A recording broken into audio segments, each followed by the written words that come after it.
कब तक मोटा भाई स्टॉक मार्केट में तेजी की खोखली बातें करते रहेंगे?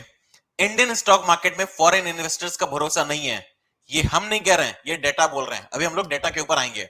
स्टॉक मार्केट में इतनी तेजी होने के बाद में भी अनएम्प्लॉयमेंट रेट इतना ज्यादा क्यों हो रहा है? वहीं अगर बात करें तो स्टॉक मार्केट इतना तेज है, फिर भी रुपया आईएनआर में तेजी देखने को क्यों नहीं मिल रही है? इन सब के लिए हम बात करेंगे, लेकिन डेटा और फिगर्स के बारे में बात करना बहुत जरूरी है।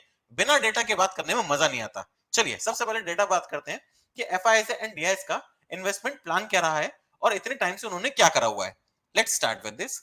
ये है डीआईएस का डेटा, ईयरली है, स्टॉक एक्स से मैंने लिया हुआ है। 2015 में से इन्होंने बाइंग स्टार्ट करी है। लास्ट अगर हम लोग 9 to 10 इयर्स का देखें, इससे ज्यादा तो फिगर हमको देखना भी नहीं चाहिए। तो अगर यहां से देखते हैं तो 2015 में उन्होंने खरीदारी चालू करी थी, 16, 17, 18, 19। 2020 में इन्होंने सेलिंग करी है। उस समय कोरोना पीरियड था जहां पे एक सेलिंग आई है। सेलिंग हो सकता है उस समय म्यूचुअल फंड्स में कहीं ना कहीं पैसा निकला हो। डीआईएस कौन से होते हैं? सिर्फ और सिर्फ इंडियन इन्वेस्टर्स। ये मान के चलिएगा, हमारे यहाँ म्यूचुअल फंड्स हैं, एलआईसीज हैं, चाहे वो किसी भी हो, जरूर नहीं एलआईसी का मतलब एलआईसी कॉर्पोरेशन ऑफ इंडिया, मतलब और कोई भी हो सकती है।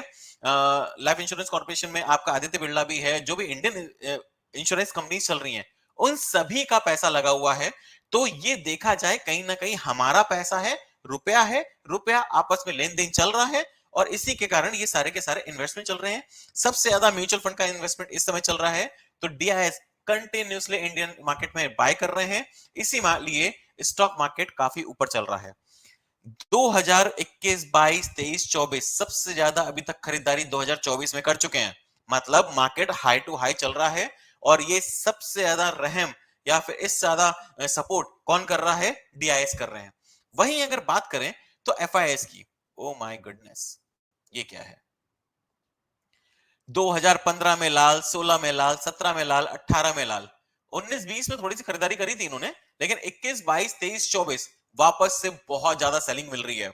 अगर मैं लास्ट 4 इयर्स की बात करूं, सिर्फ 4 साल की बात करूं पुरानी, तो एफआईआई ने मोर देन 5 लाख करोड़, मतलब 5 लाख करोड़ से ज्यादा की बिकवाली कर दी है। वहीं अगर हम बात करें डीआईएस की, तो डीआईएस ने उसी 4 साल में मोर देन 8.5 लाख करोड़ की खरीदी करी है। मतलब 8,50,000 से ऊपर की खरीदारी पिछले 4 साल में किसने करी है? एफआईआई ने। अब ये इतना बड़ा डिफरेंस, ये अगर डिफरेंस देखा जाए तो आपको लगेगा 3 लाख 3.5 लाख करोड़ का, नहीं, 8.5 लाख करोड़ की बाइंग करी है किसने? डीआईएस ने। और वहीं अगर बात करें तो सेलिंग करी है 5.5 लाख करोड़ की एफआईआई ने। मतलब 13 लाख करोड़ से ऊपर का ये गैप है। एफआईआई इन्वेस्टमेंट नहीं करना चाह रहे हैं। डॉलर आज भी हमारे यहां से एग्जिट हो रहा है। अगर देखा जाए तो कोई बोलेगा इन्वेस्टमेंट्स आए हैं, यस, एफडीआई में इन्वेस्टमेंट आए हैं। एफडीआई में लास्ट 10 इयर्स में 69% की ग्रोथ देखने को मिली है, लेकिन वो फिगर इतना ज्यादा नहीं है कि आप उसके अंदर ताली बजा सकें। तो मेरा कहने का मतलब यही है कि ये जो स्टॉक मार्केट की ग्रोथ है, ये सारी की सारी एक तरह से बबल क्रिएट है। इसके अंदर कोई भी एक्चुअल फिगर्स नहीं है, क्योंकि एफआईआई विदेशियों को अगर इंडियन स्टॉक मार्केट पे भरोसा नहीं है, तो हम अगर आपस में खरीदी बेची कर रहे हैं तो एक तरह से इसको सट्टा ही माना जा सकता है। क्यों? क्योंकि जब तक फॉरेन इन्वेस्टर्स नहीं आएंगे, इन्वेस्टमेंट्स नहीं आएगा, डॉलर नहीं आएगा, उनकी रेपुटेशन के हिसाब से, इंडियन कंपनीज के हिसाब से स्टॉक्स के अंदर वॉल्यूम क्रिएट नहीं होगा, तब तक अगर देखा जाए तो इस तरह की कंडीशंस क्रिएट होती रहेंगी। अगर हम लोग क्लियरली बात करें एक चीज की, तो समझने की कोशिश करिएगा कि इस समय ये जो इन्वेस्टमेंट चल रहे हैं एफआईआई के और डीआईएस के, डीआईएस के तो देखिए भरपूर हैं। एफआईआई में कभी थोड़ी बहुत 1,000-1,500 करोड़ की बाइंग आ जाती है, लेकिन उसके बाद कंटिन्यूसली क्या होती है, उनके अंदर सेलिंग स्टार्ट हो जाती है। 2023 में थोड़ा सा उन्होंने कम करा था खरीदी बेची करके, लेकिन 2024 में जैसे ही गवर्नमेंट रिपीट हुई है थर्ड टर्म है, वैसे ही डीआईएस की सेलिंग भरपूर होने लग गई है। लेकिन 2015 से जिस तरह से सेलिंग चल रही है कंटिन्यूसली, वो अपना पूरा के पूरा माल निकाल रहे हैं। तो यहां पे सबसे ज्यादा जरूरी है इंडियन स्टॉक मार्केट के लिए कि फॉरेन इंस्टीट्यूशनल इन्वेस्टर्स को अट्रैक्ट करा जाए और इंडियन मार्केट में स्टॉक्स को क्लियर करा जाए। देखा जाए तो आईआईपीएस के नंबर्स कम आ रहे हैं। अगर देखा जाए तो आईएनआर के अंदर स्ट्रेंथ नहीं आ रही। आईएनआर के अंदर स्ट्रेंथ आएगी कैसे? आईएनआर के अंदर स्ट्रेंथ आएगी कैसे? क्यों नहीं आएगी? क्योंकि स्टॉक मार्केट में तेजी तो है लेकिन हमारा खुद का पैसा है। मतलब अगर श्याम खरीद रहा है तो राम बेच रहा है, बस इतना ही है। और राम ने खरीदा, श्याम ने खरीदा, उसके बाद में चार लोगों ने और खरीदा, खरीदते जाओ और मार्केट ऊपर चला गया। लेकिन अगर देखा जाए तो एक्चुअल मनी क्या है? एक्चुअल मनी तभी मिलता है जब कन्वर्जन हमें प्रॉपर मिलता है। मतलब डॉलर के साथ में अगर रुपए का कन्वर्जन प्रॉपर मिल रहा है तभी हम लोग ग्रोथ को उसको आंक पाएंगे।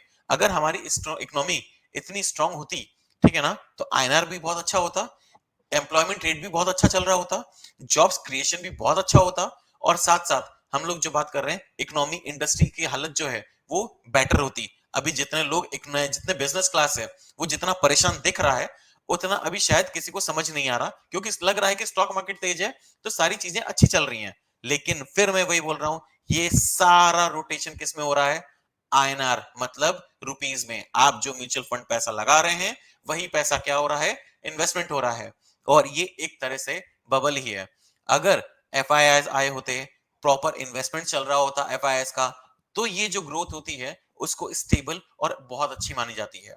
अगर हम बात करें इकोनॉमी की, इकोनॉमी में अभी हम इस तरह से कोई भी बात नहीं करेंगे कि नेगेटिव हो गई है, पॉजिटिव हो गई है, लेकिन हाँ, नवंबर में यूएस के इलेक्शंस हैं, तो यूएस के इलेक्शंस पे ध्यान बिल्कुल रखें, क्योंकि यूएस के इलेक्शंस में हमें बहुत कुछ देखने को मिलेगा। क्योंकि उस इलेक्शंस के बाद आप समझ के चलिएगा कि अगर वो इलेक्शंस कंप्लीट होते हैं तो उसके बाद में कहीं ना कहीं अगर रिसेशन का फियर क्रिएट होता है तो इंडियन स्टॉक मार्केट पे भी वो इंपैक्ट देखने को मिलेगा।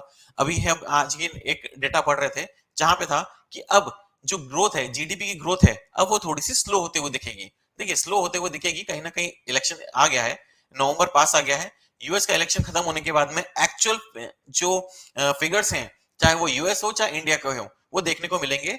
तो मेरा सजेशन है स्टॉक मार्केट में जितने भी प्लेयर्स हैं वो नवंबर के बाद में अपनी पोजीशंस को बहुत ध्यान से क्रिएट करें, क्योंकि हो सकता है उसके बाद में हमें रिसेशन देखने को मिले। लेकिन जब तक ये डीआईएस पावरफुल में है, इंडियन स्टॉक मार्केट में कहां तक ले जाएंगे इसके बारे में कोई नहीं बोल सकता। हो जाए ये 30,000 लेके चले जाए निफ्टी को, ये सेंसेक्स को 1 लाख क्रॉस कर दें, कोई गारंटी नहीं है, क्योंकि स्टॉक मार्केट में एक बबल चल रहा है। ये कब फटेगा, कैसे फटेगा, वो तो बात की बात है। इसको फटने देंगे कि नहीं देंगे वो भी एक अलग चीज है। लेकिन एक बात ध्यान रखिएगा कि ये इस समय हमारे लिए एक रेड फिगर है। ये जितने भी रेड फिगर्स हमको दिख रहे हैं एफआईएस के, हमको लिए भी रेड फिगर्स हैं कि हमें डॉलर्स चाहिए as investment purpose from financial institutions, foreign financial institutions. हमें स्टॉक मार्केट में, इंडियन स्टॉक मार्केट में एफआईएस की एंट्री चाहिए, तभी आपका स्टॉक मार्केट और इंडियन स्टॉक मार्केट या फिर इंडियन इकोनॉमी ग्रो करेगी। Thank you.